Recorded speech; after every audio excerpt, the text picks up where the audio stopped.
Hi guys, ये Devang Maheshwari this side. बात करें अगर हम कुछ मंथ्स पहले ही, तो PSU banking were in great force. काफ़ी सारे पीएसयू बैंक्स हैं जो 30% 40%, यहाँ तक कि कुछ कुछ तो डबल भी हो गए बहुत ही शॉर्ट स्पैन ऑफ टाइम में। पर अब आगे क्या? हमने पीएसयू बैंक्स में रिसेंटली लास्ट 1 मंथ में अच्छे करेक्शन देखे, कहीं पे 30%, कहीं पे 35% करेक्शन।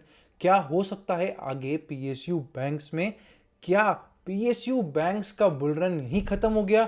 जहां एक तरफ बहुत सारी हमने ओवरऑल टर्न अराउंड्स की बात करी, 2 महीने पहले हमने हर जगह यही चीज देखी।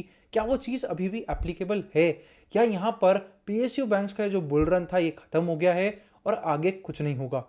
सबसे पहले हम इस वीडियो में समझते टेक्निकली क्या हो रहा है पीएसयू बैंक्स में, क्या एक्सपेक्ट कर सकते हैं आगे।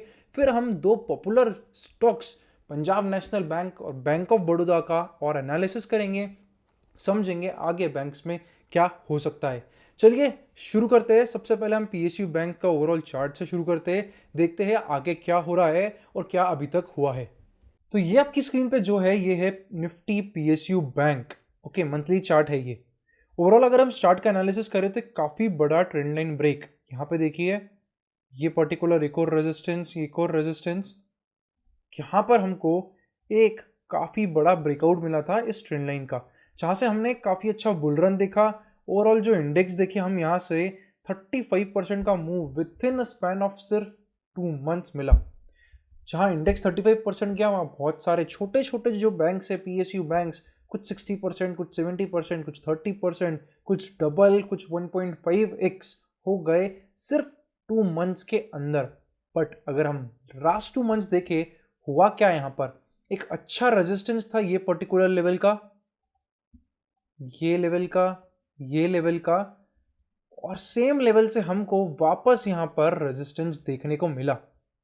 ओके, अब जब हमको यहाँ पे सेम लेवल से रेजिस्टेंस देखने को मिला और एक करेक्शन चालू हो गया यहाँ पर। अब ये करेक्शन कहाँ तक जा सकता है? ये जा सकता है ये की मूविंग एवरेज तक, जो यहाँ पर है। और सेम लेवल आपको दिखेगा कि पुराना ब्रेकआउट का रिटेस्ट जोन भी यही सेम लेवल है। एंड यहाँ से एक रिटेस्ट होकर पीएसयू बैंकिंग की जो जर्नी है इतनी जल्दी खत्म होती हुई नहीं लगती है। यहाँ से एक रिटेस्ट होकर स्टॉक्स जो है वापस से अपने ब्रेकआउट को रिटेस्ट कर कर एक फर्दर जर्नी की तरफ जाएंगे। ऐसा इसलिए क्योंकि अगर आप पीएसयू बैंकिंग के स्टॉक्स देखेंगे, एनालाइज करेंगे, काफ़ी सालों बाद ऐसी अर्निंग्स आई है। 10 ईयर्स से काफ़ी सारे पीएसयू बैंक है जो सिर्फ नुकसान कर रहे थे, कुछ अर्निंग्स ग्रोथ नहीं हो रहा था। वो अर्निंग्स ग्रोथ अब जाके इस क्वार्टर में, एक क्वार्टर पहले हमें पीएसयू बैंकिंग में देखने को मिला है। इसलिए यहाँ पर स्टोरी ऐसा नहीं लगता भी इतनी जल्दी खत्म होगी। बट हाँ, 2 मंथ से यहाँ पर एक करेक्शन चल रहा है और हमें हमेशा याद रखना चाहिए कोई भी चीज़ सीधे टू द मून नहीं जाती है। ठीक है, ऐसा एक्सपेक्ट करना कि हर महीने ही चलेगा क्योंकि लास्ट 2 मंथ्स चला था जैसे कि इधर, वो एक गलत चीज़ हो जाती है। अब काफ़ी सारे लोग जो है ना वो पीएसयू बैंक में लेके बैठे, पंजाब नेशनल बैंक हाई पे लेके बैठे हैं, कुछ तो यूको बैंक 32 रुपीज़ पे लेके बैठे हैं। और अब वहाँ से ये लोग देखते हैं कि 30% 35% करेक्शन हो गया। तो ये बहुत नॉर्मल होता है, कोई भी रन जब बहुत तेज़ी से आता है तो वहाँ से करेक्शन भी आता है। इसलिए हमें फोमो पे कंट्रोल रखना चाहिए।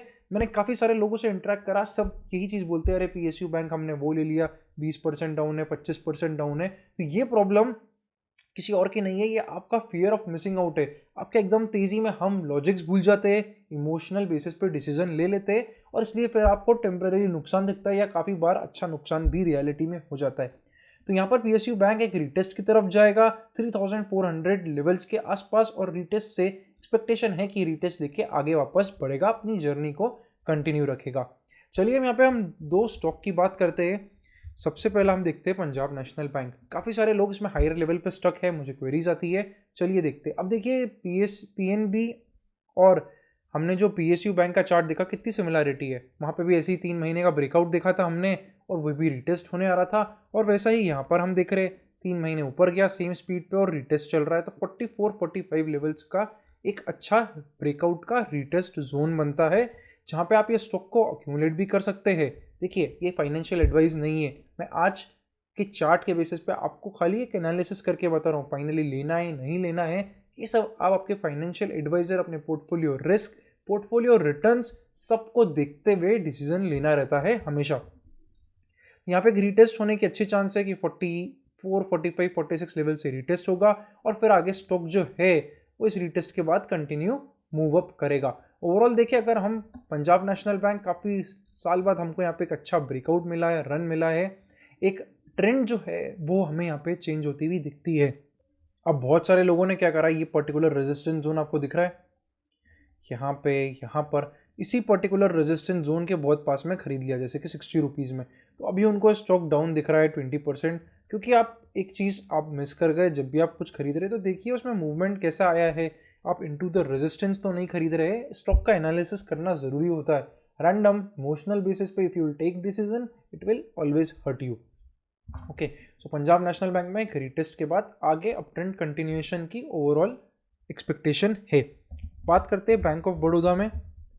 बैंक ऑफ बड़ौदा को लेते हैं, इसका स्टॉक चार्ट को देखते हैं। अब देखिए ये भी वैसे ही सेम, हमने धीरे धीरे धीरे धीरे मूवमेंट चल रहा था यहाँ तक, ठीक है। उसके बाद देखिए मूवमेंट एकदम तेज़ हो गया और यहाँ पे सेम तरीके का मूवमेंट है। 3 मंथ हमारा ओवरऑल इंडेक्स में तेज मूवमेंट था, यहाँ पे स्टॉक में भी तेज मूवमेंट दिखा। सेम वे हमें एक अच्छा रिजेक्शन इस पर्टिकुलर रेजिस्टेंस जोन से मिला, ठीक है। अब देखिए यहाँ कितना बड़ा रेजिस्टेंस है और हम अगर पीछे तक ले जाए तो हमें ये एक रेजिस्टेंस जोन दिखता है, ठीक है। ये है हमारा 2010 से रिजेक्ट हो गया, यहाँ पे ब्रेकआउट दिया, फेल हो गया 2015। यहाँ पे फिर देखें हम 2015 अगस्त, मई 2017, अगस्त अक्टूबर 2017 और फिर वापस से बहुत अच्छी एक्सपेक्टेशन थी। एक अच्छे रन के बाद इनटू द रेजिस्टेंस स्टॉक आ रहा था, तो यहाँ पे एक्सपेक्टेशन भी यही था कि यहाँ से स्टॉक को रिजेक्शन आएगा, एक प्रॉफिट बुकिंग यहाँ पे हो सकती है और वैसा ही कुछ यहाँ पे हुआ। अभी देखिए स्टॉक नहीं, ये पर्टिकुलर स्टॉक को देखिए, इस पर्टिकुलर जोन से एक रिटेस्ट ले रहा है। ओके, सो ये जो एक लेवल्स है जो कि है अराउंड 143 से लेकर 153 तक, एक अच्छा अक्यूमुलेशन जोन है ओवरऑल।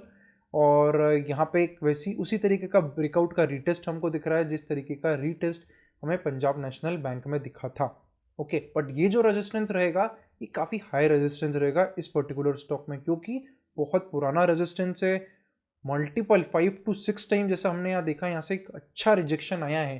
तो अगर आप एक fresh position bank of Baroda में बनाने का सोच रहे हैं तो आपको एक इस all time high breakout 202, 203 levels के ऊपर सोचना ज़्यादा सही है फ्रॉम रिस्क रिवॉर्ड पर्सपेक्टिव, ठीक है। और अगर आप ऑलरेडी होल्ड करते हैं तो आपको इस ब्रेकआउट जोन के नीचे अराउंड 142, 143 का मंथली क्लोजिंग बेसिस पर अगर आप इन्वेस्टमेंट कर रहे हैं तो वहाँ पे एक स्टॉप लॉस को यूज़ कर सकते हैं और इस पोजीशन को मैनेज कर सकते हैं, ठीक है।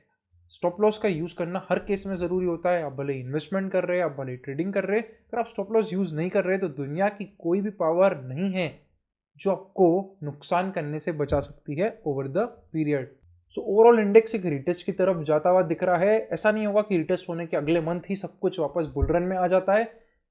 धीरे धीरे धीरे धीरे बिल्डअप होता है ट्रेंड, तो आपको मोमेंटम पे ध्यान देना है। चलिए मिलते हैं फिर से अगले वीडियो में। Thank you for watching. C A Devang Maheshwari.